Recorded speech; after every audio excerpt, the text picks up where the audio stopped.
नमस्कार। भारत ने हाल ही में अपने संविधान को अपनाने के 75 साल पूरे किए हैं। तो ये सिर्फ जश्न मनाने का ही नहीं, बल्कि ये सोचने का भी एक मौका है कि इन 75 सालों में इस दस्तावेज ने हमारे देश को आखिर कैसे शेप दिया है। चलिए इसी का एक विश्लेषण करते हैं। 75 साल ये एक बहुत लंबा सफर होता है। ये सिर्फ एक नंबर नहीं है ना? ये एक ऐसा पड़ाव है जहां हमें रुककर सोचना चाहिए। हमारे संविधान का ये सफर कैसा रहा, क्या कामयाबियां रहीं और आज इसके सामने क्या चुनौतियां हैं, इन सब पर एक नज़र डालने का ये बिल्कुल सही समय है। तो आज के इस विश्लेषण में हम एक तरह की बैलेंस शीट देखने वाले हैं। सबसे पहले हम ये समझेंगे कि यह संविधान बना कैसे था। फिर इसकी सबसे बड़ी उपलब्धियों पर नजर डालेंगे। उसके बाद आज की जो चुनौतियां हैं उनको देखेंगे और आखिर में भविष्य का रास्ता कैसा हो सकता है, इसका एक आकलन करें। तो चलिए कहानी की शुरुआत से शुरू करते हैं। सोच कर देखिए, आज़ादी के ठीक बाद का समय और एक बिल्कुल नए देश को अपने लिए अपने नियम खुद लिखने थे। ये कितना मुश्किल और कितना बड़ा काम रहा होगा। देखिए, ये जो पूरी प्रक्रिया थी ना, ये 1946 में कैबिनेट मिशन प्लान के साथ शुरू हुई। फिर दिसंबर 1946 में संविधान सभा का पहला सेशन हुआ और उसके बाद आप यकीन नहीं करेंगे, सिर्फ 3 साल से भी कम समय में 1949 तक भारत का संविधान बनकर तैयार था। उस दौर के हिसाब से ये एक कमाल की उपलब्धि थी। और हाँ, इस इतने बड़े काम के पीछे जाहिर है कुछ बहुत बड़े नाम थे। डॉक्टर राजेंद्र प्रसाद इसके अध्यक्ष थे, तो वहीं doctor B R. Ambedkar drafting committee के हेड थे और उन्हें ही हमारे संविधान का मुख्य वास्तुकार भी माना जाता है। साथ ही बी.एन. राव और एस.एन. मुखर्जी जैसे विशेषज्ञों का योगदान भी बहुत अहम था। अब ये बहुत दिलचस्प है। समझिए कि ये हमारे संविधान का दिल है। एक तरफ है मौलिक अधिकार, जो हर नागरिक को सरकार के खिलाफ कुछ आज़ादियां देते हैं, और दूसरी तरफ हैं नीति निर्देशक सिद्धांत, जो सरकार को बताते हैं कि एक अच्छा कल्याणकारी राज्य कैसे बनाना है। इन्हीं दोनों के बीच जो संतुलन है ना, वही हमारे संविधान की आत्मा है। ठीक है, तो अब आते हैं बैलेंस शीट के उस हिस्से पर जहां सब अच्छा अच्छा है, यानी हमारी उपलब्धियां, हमारे एसेट्स। देखते हैं कि इन 75 सालों में संविधान ने इस देश को क्या क्या दिया है। देखिए, लिस्ट तो काफी लंबी है।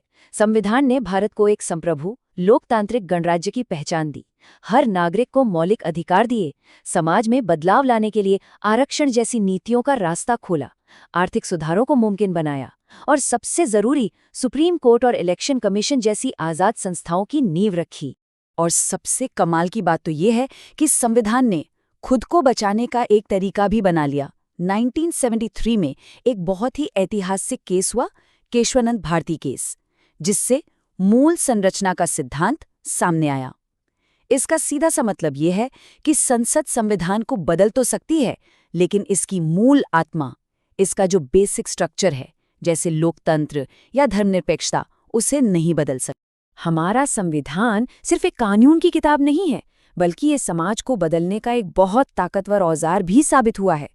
इसने आरक्षण जैसी नीतियों को मुमकिन बनाया, ताकि सदियों से जो समुदाय हाशिए पर थे उन्हें मुख्य धारा में लाया जा सके और पुराने अन्यायों को ठीक किया जा सके। और इसका एक जीता जागता उदाहरण चाहिए तो ये नंबर देखिए, 33%। ये स्थानीय निकायों मतलब पंचायतों और नगर पालिकाओं में महिलाओं के लिए आरक्षण है।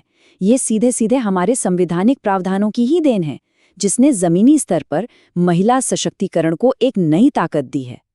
चलिए अब सिक्के का दूसरा पहलू भी देख लेते हैं। अब हम आते हैं बैलेंस शीट के लायबिलिटीज वाले हिस्से पर, मतलब आज की वो चुनौतियां जो हमारे संवैधानिक मूल्यों के सामने खड़ी हैं। ये आंकड़ा देखिए जरा, 159 वर्ल्ड प्रेस फ्रीडम इंडेक्स 2024 में भारत की रैंक। ये सीधे सीधे अभिव्यक्ति की आज़ादी से जुड़ी चिंताओं की तरफ इशारा करता है, जो हमारे संविधान का एक बहुत ही अहम हिस्सा है। कुछ चिंताएं व्यक्तिगत अधिकारों को लेकर भी उठाई जा रही हैं। आरोप लगते हैं कि यूएपीए और देशद्रोह जैसे सख्त कानूनों का गलत इस्तेमाल हो रहा है। स्टैन स्वामी और उमर खालिद जैसे मामलों ने मानवाधिकारों पर एक बहस छेड़ दी है और ये सवाल भी उठाया है कि क्या असहमति की जगह सिकुड़ रही। और ये आंकड़ा, ये राजनीति की एक बहुत गहरी और चिंताजनक तस्वीर दिखाता है।